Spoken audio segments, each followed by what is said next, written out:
महाराज श्री स्वामी समर्थ, जय जय स्वामी समर्थ। श्री स्वामी समर्थ श्रोते हो, बखरचा 7वा भाग, महाराजांचे रूपवर्णन। श्री स्वामी समर्थ महाराज तुम्हाला सुखात, आनंदात, ऐश्वर्यात ठेवो, हीच स्वामीचरणी प्रार्थना करून आजच्या आपल्या सुंदर व्हिडिओला आपण सुरुवात करणार आहोत। सर्वात प्रथम स्वामी महाराजांना त्रिवार मुजरा करून आपण या व्हिडिओला सुरुवात करणार आहोत। तर आज बखरचा आहे 7वा भाग, महाराजांचे रूपवर्णन।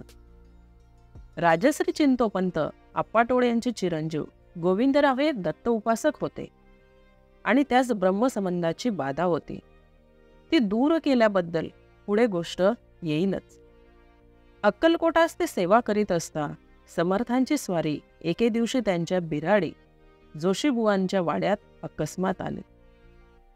सकाळची वेळ होती आणि ती वेळ असून गोविंदराव पूजा करीत बसले होते। गोविंदरावांनी महाराजांस बसण्याचा पाट मांडला व त्यांना गाणगापूरवरून पादुका करून आणल्या होत्या त्या समर्थांच्या पायास लावून समर्थांच्या चरणाजवळ गंधपुष्पे वाहून पूजन केले व प्रार्थनाही केली।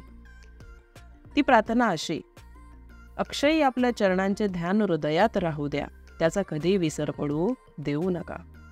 प्रार्थना ऐकून महाराजांनी मान डोलावले। पुन्हा गोविंदरावांनी प्रश्न केला की, महाराज, आपण गाणगापुरास संगमावर असता काय? महाराज म्हणाले, होय, आम्ही तेथे असतो। असे सांगून महाराज उठून गेले। त्याच रात्री गोविंदरावास स्वप्नात असा दृष्टांत झाला की श्री क्षेत्र गाणगापूर येथील गावातील देवालय श्री दत्तात्रेय नृसिंह सरस्वतींच्या पादुका आहेत। त्या देवाऱ्यात श्री स्वामी बसले आहेत व चरणी निज पादुका घातल्या आहेत। पुजारी मंडळी जवळ बसली आहेत। गोविंदरावांनी पुजाऱ्यास स्वप्नात विचारले की, देवाऱ्यात कोण बसले आहेत? पुजारी म्हणाले, अक्कलकोटचे स्वामी बसले आहेत। इतके स्वप्न पाहून गोविंदराव जागे झाले। श्री स्वामी दत्तावतार आहेत अशी त्यांची खात्री झाली। महाराजांचे निस्तीम भक्तांपैकी ते एक भक्त होऊन गेले। महाराज दत्तावतार आहेत असे त्यांचे भक्त म्हणतात। असे नाही तर मोठे मोठे योगी, सिद्ध, तापसी महाराजांची कीर्ती ऐकून दर्शनास येत व महाराज अवतारी असल्याबद्दलची आपली खात्री करून घेत असत। नगरवासी जनास तसा उपदेश करीत आळंदीचे नृसिंह सरस्वती स्वामी व यशवंतराव महाराज, देव मामलेदार हे साधूही महाराजांस अवतारी मानित असत।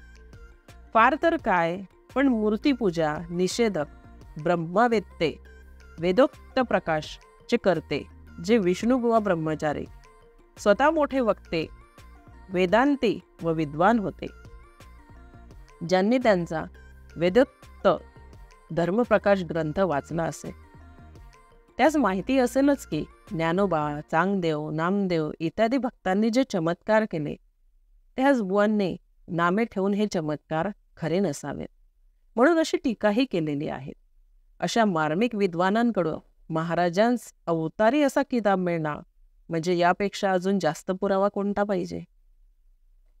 श्री स्वामी महाराजांचा जन्म कोठे झाला, ते लहानाचे मोठे कोठे झाले, त्यांचे आई वडील कोण होते, त्यांची जात कोणती होती, त्यांचा देश कोणता होता, आणि एवढंही नव्हे तर त्यांनी दीक्षा कोणाकडून घेतली, त्यातील एकाही गोष्टीचा पत्ता लागला नाही। त्यांनी संन्यास कुठे घेतला व केव्हा घेतला त्याचाही पत्ता लागला नाही।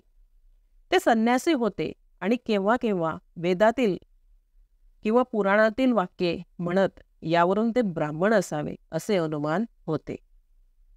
ते ब्राह्मण शूद्र यवनाकडेही भोजन करीत। त्यांची कांती दिव्य तेजपुंज होते। शरीराचा वर्ण गौर असून तांबूस होता। ते अजानुबाहू होते। त्यांचे अंगचे तेज इतके प्रखर होते की त्यांच्याकडे एकसारखी दृष्टी लावून कोणाच्यानेही पाहावत नव्हते। दर्शनास लोक येत ते त्यांच्या पायावर डोके ठेवून देवाकडे दर्शन घेत, म्हणजेच देवाप्रमाणे दर्शन घेत होते। एखादा पायावर डोके ठेवू लागला म्हणजे एखाद्या वेळेस मोठा चमत्कार होय. तो असा की डोके व महाराजांचे पाय यात एका जवा एवढे अंतर राहिले आणि महाराजांच्या मनात दर्शन देण्याचे नसल्यास एकदम हट असे म्हणत. त्याबरोबर दर्शन घेणारा घाबरून उलथापालथा मागल्या मागे पळून जाई. याप्रमाणे अनेक वेळा अनेक जणांची धांदल उडलेली आहे. महाराजांचे दर्शन म्हणजे मोठे दिव्य होते. विशेष करून जारेणी स्त्रिया समोर जाण्यास फार भीत असत. केलेल्या पापाची महाराजांपुढे तेव्हाच झाडणे होय. गालीप्रमाणे देऊन जारेणीचे व बाजाराचे नावही महाराज प्रकट करीत. एक वेळ एक थोर घराण्यातील पुत्र मागून घेणारी बाई महाराजांजवळ आले. बरोबर दासदासीही घेऊन आले. सेवकजन पुष्कळ होते. त्यांनी पुत्र व्हावा म्हणून अशी श्रींजवळ प्रार्थना केली. महाराजांनी त्यांना उत्तर दिले, अगे मजजवळ कशाला आले? कशाचा मुलगा? तो तुझा यार बसला आहे, तो तुला देईल मुलगा. सदर गृहस्थाचा व बाईचा फंद असल्याचे मग कळून आले. राजा व रंक महाराजांस सारखे होते. अक्कलकोटचे मामलेदार, न्यायाधीश, कोतवाल, फार तर काय राजेसाहेबही यासही श्रीमुखात खाण्याचे प्रसंग केव्हा केव्हा येत असत.